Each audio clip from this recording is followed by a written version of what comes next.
Hello अस्सलाम वालेकुम, this is Meera Javed from Zesty Bites. आज मैं आपको विंग्स इन ऑयस्टर सॉस बनाना सिखाऊंगी। This are so good and so addictive. Wings लिया मैंने, मेरे पास पूरा विंग का पीस था। इसको मैंने 3 हिस्सों में डिवाइड कर दिया। ये स्किन वाले विंग्स थे, आप स्किनलेस भी यूज़ कर सकते हैं। मेरे पास जो अवेलेबल थे मैंने वो यूज़ किए थे। पानी ऐड करना है, साथ आपने इसके अंदर सिरका यानी विनेगर ऐड करके इसको थोड़ी देर के लिए रख लेना है। हाफ आवर के बाद आपने पानी इसका खुश्क कर लेना है अच्छे तरीके से। फिर आपने इसकी मैरिनेशन करनी है। मैरिनेशन के अंदर जो बेसिक इंग्रेडिएंट है आपका वो मामासीता की ऑयस्टर सॉस है।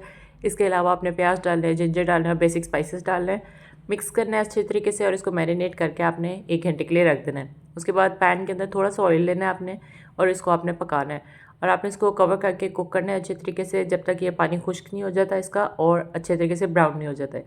एक अलग पैन के अंदर आपने ऑयल लेना है थोड़ा सा, साथ आपने चॉप्ड गार्लिक ऐड करना है, इसको मिक्स करना है अच्छे तरीके से। सौते करने के बाद जब थोड़ा सा गोल्डन ब्राउन हो जाए तब आपने इसके अंदर केचप ऐड करनी है, हनी ऐड करना है और साथ मामासीता की ऑयस्टर सॉस ऐड करनी है और अपने कुक्ड विंग्स को इसके अंदर ऐड कर देना है। So good and so addictive, you guys need to try it out and let me know how it goes. बहुत मज़े के और ईजीएस्ट रेसिपी है ये, इसको ट्राई करें, मुझे फीडबैक दें। Thank you. Follow me on Instagram and YouTube too for more amazing recipes.